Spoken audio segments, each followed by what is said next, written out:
Hello everyone. आशा है आप सभी स्वस्थ होंगे। अपने वादे के मुताबिक एक बार फिर से मैं अपनी एक नई वीडियो के साथ आपके सामने हाजिर हुआ हूं। आज के अपने इस वीडियो में हम पिछले वीडियो का बचा हुआ पार्ट रिलीज करेंगे। हमने पिछले वीडियो में चर्चा किया था first fundamental equation of the Keynes. आज हम चर्चा करेंगे सेकेंड फंडामेंटल इक्वेशन के बारे में। तो इससे पहले कि हम सेकेंड फंडामेंटल इक्वेशन की चर्चा करें, कुछ नोटेशंस हम जो यूज करने वाले हैं इस इक्वेशन में, हम उसकी चर्चा सबसे पहले कर लें। यहाँ पे हम यूज करेंगे नोटेशन। पहला नोटेशन होगा it is basically pi. Pi is nothing but it is the general price level. Pi is the general price level. Then next notation is P. P is the price of the consumer goods. Then अगला है P dash. P dash is the price of the capital goods. E is the community income, समुदाय की आय। S is the community saving. Community saving basically समुदाय की बचत। ओ is the total production. Then R is the consumer goods and C is the capital goods. Then next one is the I is the cost of the capital good.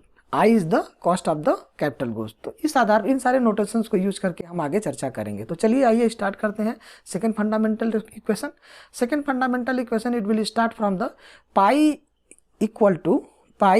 Equal to P plus P dash. P plus P dash मतलब general price level is nothing but summation of consumer goods prices plus capital goods prices. मतलब पूंजीगत वस्तुओं का मूल्य और उपभोक्ता वस्तुओं के मूल्य को जोड़ देने से जो प्राइस मिलेगा उसको हम जनरल प्राइस लेवल कहेंगे। ठीक है, इस इक्वेशन को थोड़ा सा और चेंज करते हैं।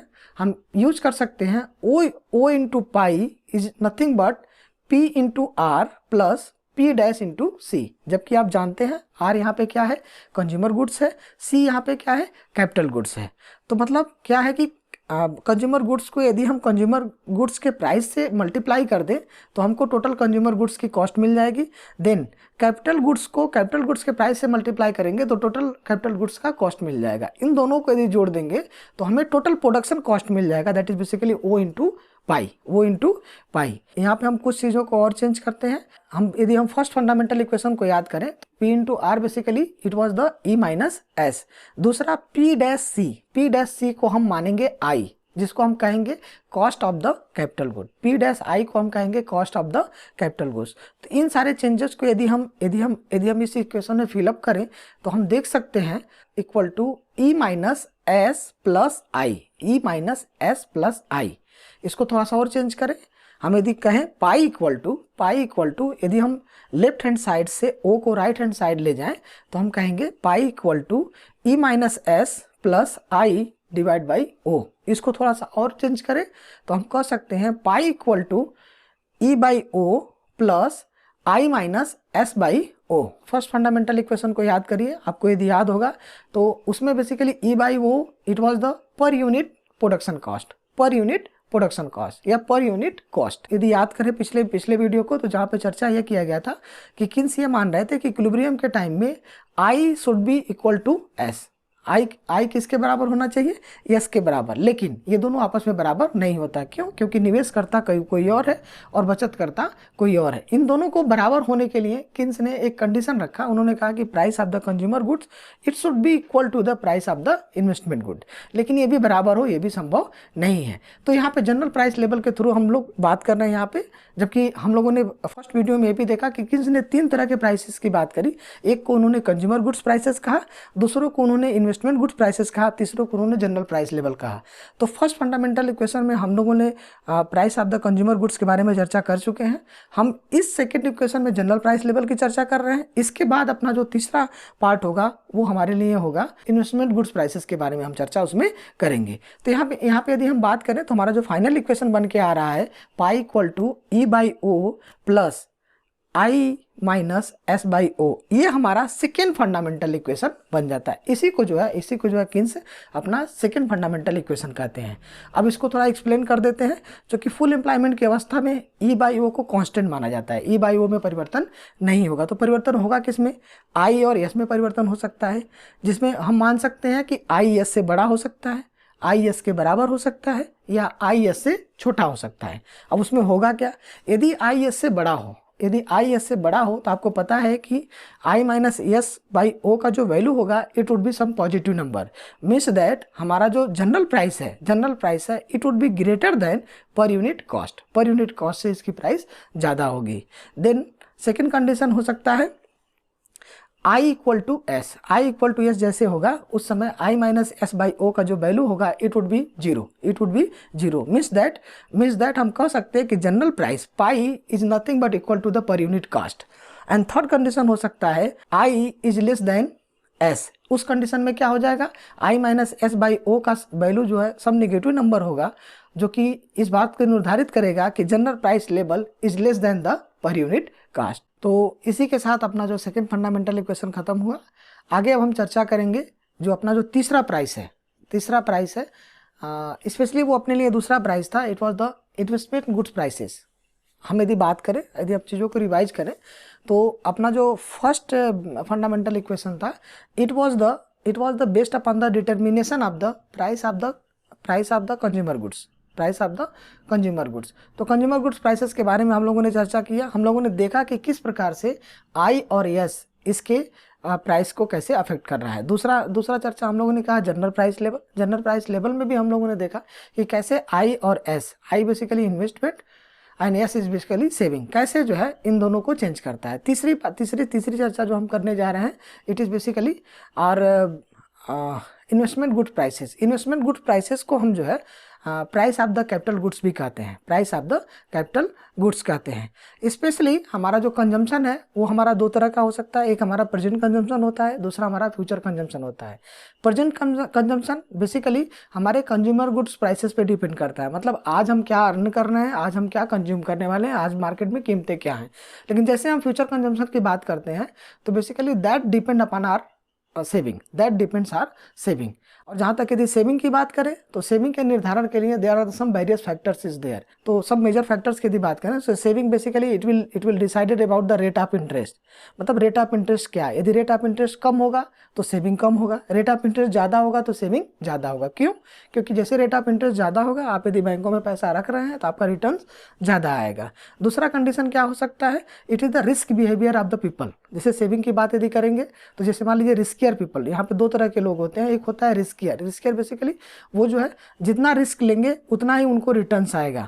And there are the people जो बिल्कुल रिस्क लेना नहीं चाहते हैं, मतलब वो जो है इन्वेस्टमेंट नहीं करेंगे, वो पैसा जो है सेविंग अकाउंट में बचा के रखेंगे ताकि उनको कोई रिस्क बियर न करना पड़े।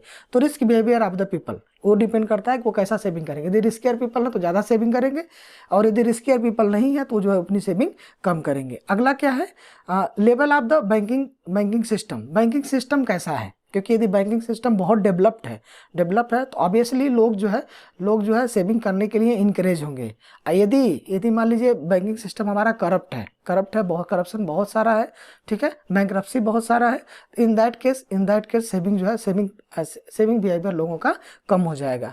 And fourth major factor basically cost of the investment. यदि इन्वेस्टमेंट का कॉस्ट यदि ज़्यादा है, मतलब यदि आपको सेविंग करना है, अधिक मात्रा में सेविंग करेंगे तभी जाकर के आप इन्वेस्टमेंट कर पाएंगे। यदि ऐसी स्थिति बन रही है उस अवस्था में भी जो है सेविंग जो है आपका रिड्यूस होगा। मतलब लोग ये सोचते हैं कि छोटे छोटे अमाउंट में यदि सेविंग करें तो सेविंग ज़्यादा हो पाएगा, है ना। तो इस तरह से फोर फैक्टर्स, बहुत मेजर फैक्टर्स निर्धारित करेंगे। लेकिन इस फोर मेजर फैक्टर्स में जो सबसे बड़ा फैक्टर्स है it is basically rate of interest. यहाँ पे सेविंग की चर्चा क्यों कर रहे हैं, सेविंग बेसिकली इसलिए कर रहे हैं क्योंकि हमारा जो सेविंग है वही हमारे आगे जाकर के इन्वेस्टमेंट को निर्धारित करता है।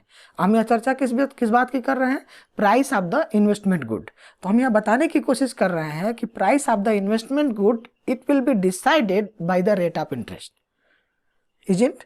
हम ये समझाने की कोशिश कर रहे हैं कि price of the investment good that would be going to decided by the rate of interest. क्यों? हमने सेविंग के बारे में 4 फैक्टर्स रखा, लेकिन 4 फैक्टर्स बेसिकली यदि आप इन्वेस्टमेंट की बात यदि करेंगे तो that is coming from the deposit in the bank accounts.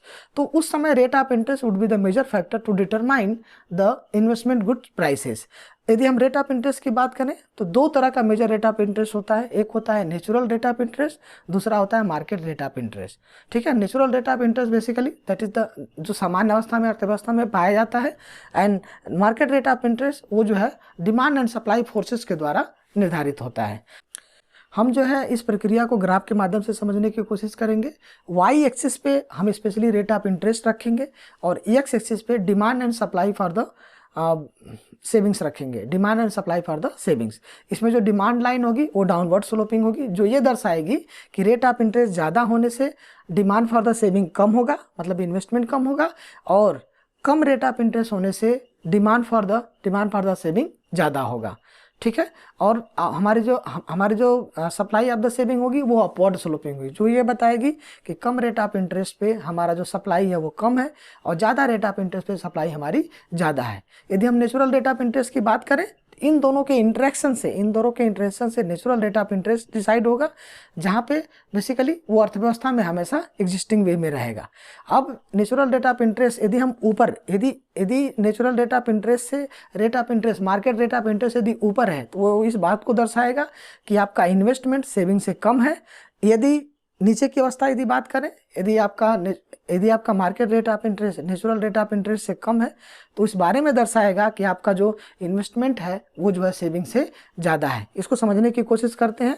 यदि हम मार्केट रेट ऑफ इंटरेस्ट को नेचुरल रेट ऑफ इंटरेस्ट से ऊपर रखते हैं तो आप यहाँ देख पाएंगे कि जो पॉइंट है वो ये दर्शा रहा है कि यदि हम RM1 की बात करें तो यहाँ पे बेसिकली हम ये देख पा रहे हैं कि हमारा जो सेविंग है वो हमारे डिमांड से ज़्यादा है, मतलब हमारा जो इन्वेस्टमेंट है I is less then S है। यदि हम नेचुरल रेट ऑफ इंटरेस्ट से कम की बात करें, यदि हम माने कि market rate of interest natural rate of interest से कम है, RM2 है, RM2 की अवस्था में आप देखेंगे कि आपका जो डिमांड फॉर सेविंग है वो ज़्यादा है but supply for saving is less than that. It means I is greater than S.